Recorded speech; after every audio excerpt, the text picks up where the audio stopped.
Olá, prezadas irmãs e irmãos. Muita paz.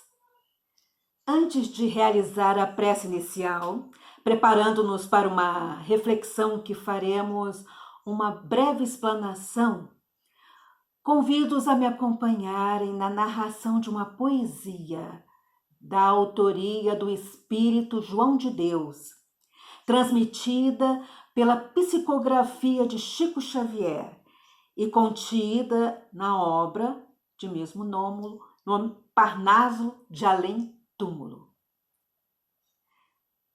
Além do túmulo, o espírito ainda canta seus ideais de paz, amor e luz. Num ditoso país onde Jesus impera com bondade sacrossanta. Nessas mansões, a lira se levanta, glorificando o amor que em Deus transluz, para o bem exalçar, que nos conduz à divina alegria, pura e santa. Dessa castalha eterna da harmonia, transborda a luz excelsa da poesia, que a terra toda inunda de esplendor. Hinos das esperanças espargidos sobre os homens, tornando-os mais unidos na ascensão, para o belo e para o amor. Embalados nos versos dessa poesia, que nos ajuda a vislumbrar a dimensão espiritual, na qual o amor do Cristo nos enche o coração de alegria e esperança. Vamos orar. Jesus, mestre, amigo e companheiro de todas as horas, como é bom sentir a tua presença entre nós. Que as vibrações do teu amor possam tocar o meu coração, para que assim leve aos corações de quem nos assiste as energias do teu amor. Que assim seja. Divulgação espírita. Esse é o tema de nossa reflexão, cuja referência básica é o capítulo 37 da obra Opinião Espírita. Essa obra foi transmitida pelos espíritos André Luiz e Emmanuel aos médiuns Francisco Cândido Xavier e Valdo Vieira. O capítulo referência de minha explanação é do espírito André Luiz, cujas reflexões são inspiradas no item 1 do capítulo 24 de O Evangelho segundo o Espiritismo. Ninguém acende uma candeia para pô-la debaixo do alqueire. Põe-na, ao contrário, sob o candeeiro, a fim de que ilumine a todos os que estão na casa. Mateus, capítulo 5, versículo 15. Antes de avançar, quero destacar o significado de 3 termos contidos nessa afirmativa: candeia, alqueire e candeeiro. O que é candeia? Pequena peça de iluminação abastecida com óleo ou gás inflamável e provida de uma mecha que usa-se geralmente no alto pendente de um prego, similar a uma vela. E o que é candeeiro? Utensílio de formatos variados que, contendo líquido, combustível provido de mecha, se destina a iluminar. E o que é alqueire? Alqueire é uma expressão que designava originalmente uma das bolsas ou cestos de carga que se punha atada sobre o dorso e pendente para ambos os lados dos animais, usados para transporte de carga.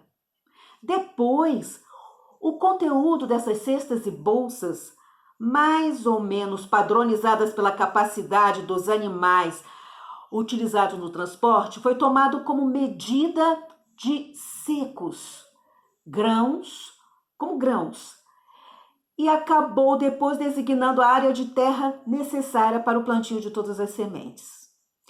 De posse desses significados, eu vou refazer a afirmativa do evangelista Mateus para torná-la mais inteligível. Ninguém acende uma vela para colocá-la debaixo de um cesto. Ao contrário, põe-na em um suporte fixado no alto de uma parede, a fim de que possa iluminar o ambiente. A partir dessa afirmativa, o espírito André Luiz nos leva a refletir sobre duas questões. Por que divulgar a doutrina espírita? E como divulgar a doutrina espírita?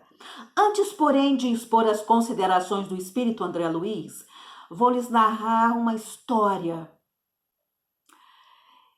Em uma fria manhã de abril, no ano de 1860, o codificador da doutrina espírita, Allan Kardec, estava vivendo um momento muito difícil em sua existência. Os recursos para a consolidação da doutrina espírita escasseavam. Somado a isso, ele sofria calúnias daqueles que não compreendiam e nem reconheciam o seu empenho e valor do trabalho realizado. Foi quando ele recebeu das mãos de sua esposa, Amélia Boudet, uma encomenda muito bem embalada.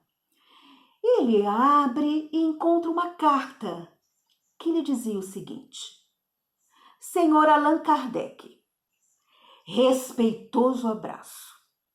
Com a minha gratidão, remeto-lhe o livro anexo, bem como a sua história, rogando-lhe, antes de tudo, prosseguir em suas tarefas de esclarecimento da humanidade, pois tenho fortes razões para isso.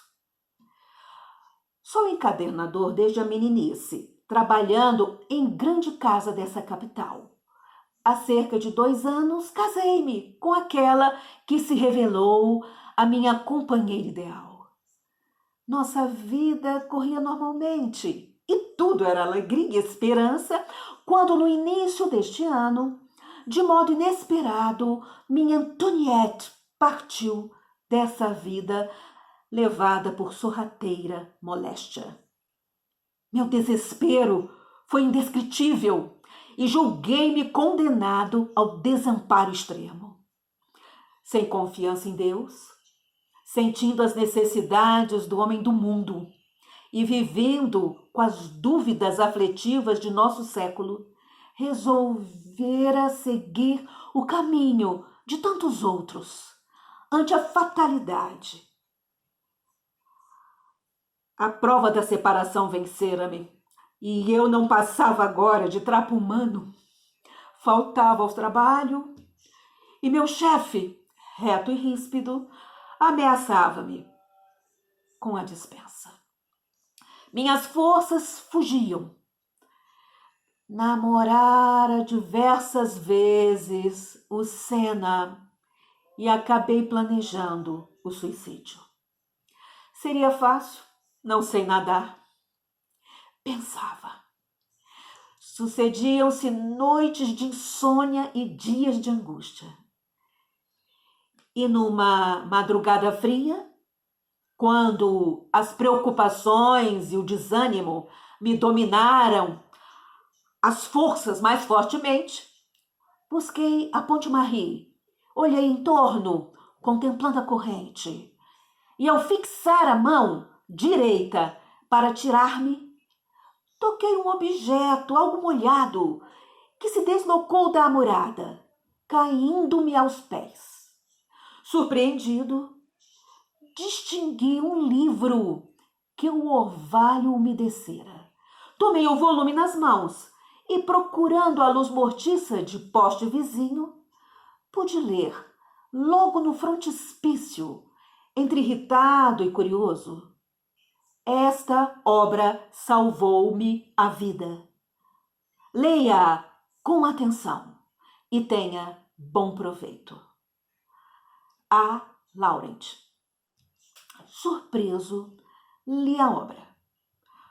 O Livro dos Espíritos, ao qual acrescentei breve mensagem, volume este que passo às suas mãos abnegadas, autorizando o distinto amigo a fazer dele o que lhe aprouver.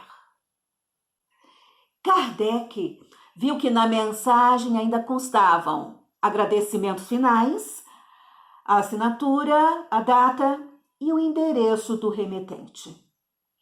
E, ao desempacotar o embrulho, viu um exemplar de um livro dos Espíritos, ricamente encadernado, em cuja capa viu as iniciais do seu pseudônimo e na página do frontispício levemente manchada, leu com emoção não somente a observação a que o autor da carta se referira, mas também outra em letra firme: salvou-me também.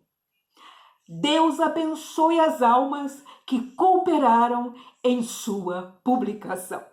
Joseph Perrier. Diante do testemunho contido nesta carta, o codificador percebeu que era preciso continuar, desculpar as injúrias, abraçar o sacrifício e desconhecer as pedradas. O mundo necessitava de renovação e consolo. A íntegra dessa história, intitulada Há um Século, consta da obra O Espírito da Verdade e é da autoria do espírito Hilário Silva, pela mediunidade de Chico Xavier. O conteúdo dessa história nos traz significativos ensinamentos. Considerando, contudo, o tema da nossa explanação, divulgação espírita, eu quero destacar 2 aspectos. Primeiro, o poder de esclarecimento e consolação da doutrina espírita, a ponto de salvar vidas. E segundo, o estímulo que esse poder deu ao codificador da doutrina espírita para que desse continuidade à obra da codificação, fortalecendo a enfrentar os obstáculos daquele momento e os futuros.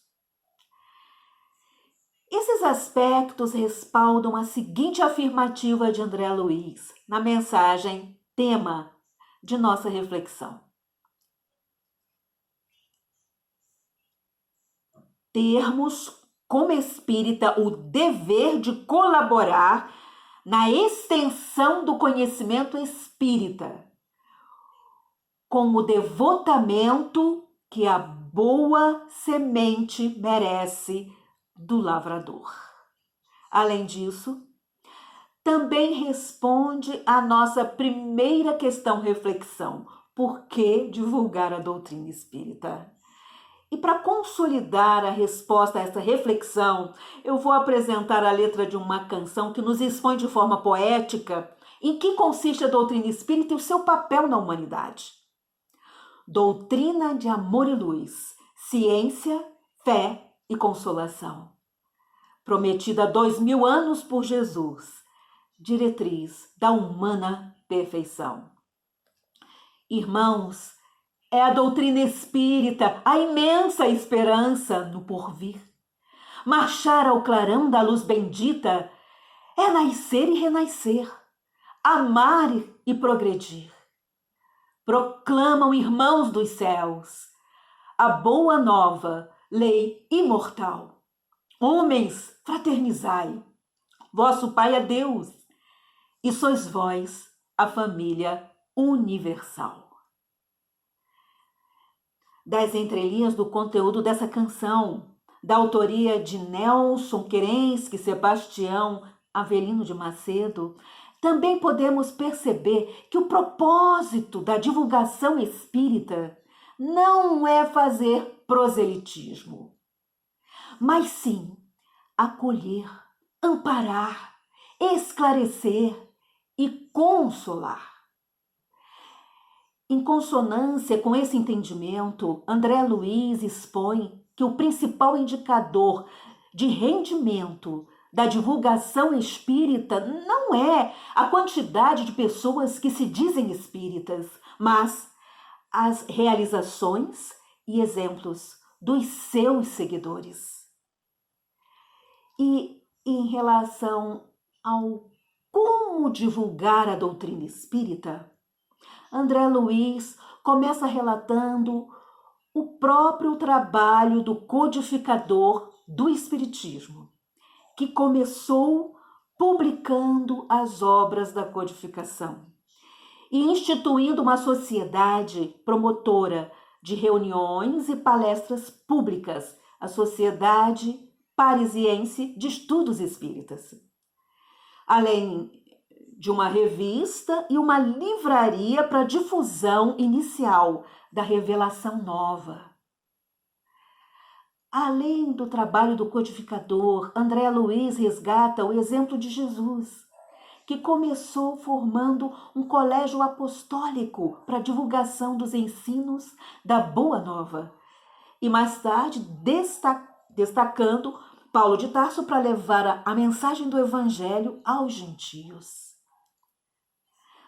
O espírito André Luiz finaliza sua reflexão, lembrando-nos que, se quisermos preservar o espiritismo e renovar-lhe as energias a benefício do mundo, é necessário compreender-lhe as finalidades de escola, e toda escola, para cumprir o seu papel, precisa divulgar. Portanto, o Espiritismo tem uma missão educativa que está intrinsecamente relacionada à educação e formação do ser humano integral.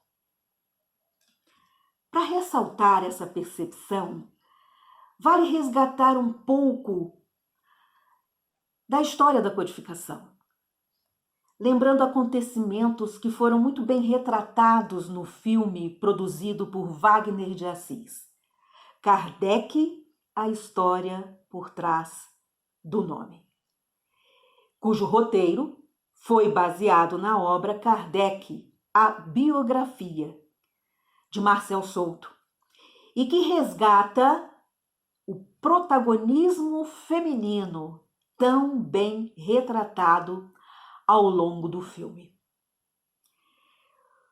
O codificador foi um pedagogo, o professor Hippolyte Léon Denisard Rivel, que fez parte da Academia de Ciências da época.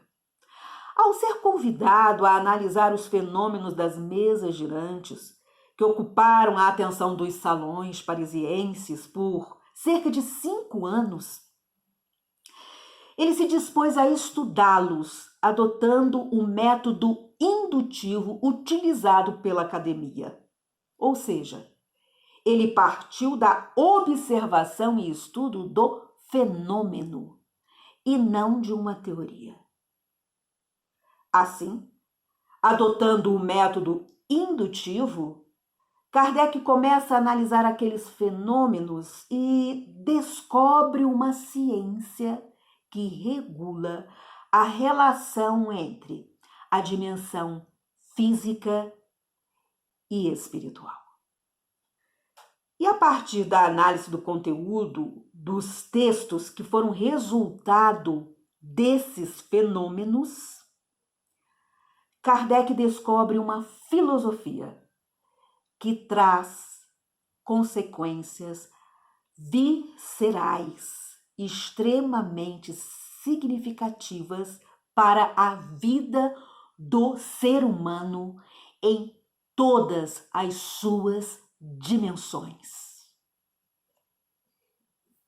emocional, psicológica, no aspecto mental, além do moral, além do espiritual.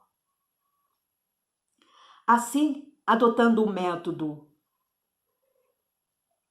conforme dissemos, adotando então o método, o método indutivo, o conteúdo dessa doutrina abrange basicamente todas as áreas do conhecimento humano, inclusive de ciências que à época da codificação ainda estavam por nascer, como A psicanálise, uma linha, até o desenvolvimento da própria psicologia estava em processo, redundando daí a psicanálise, cujo pai é Sigmund Freud.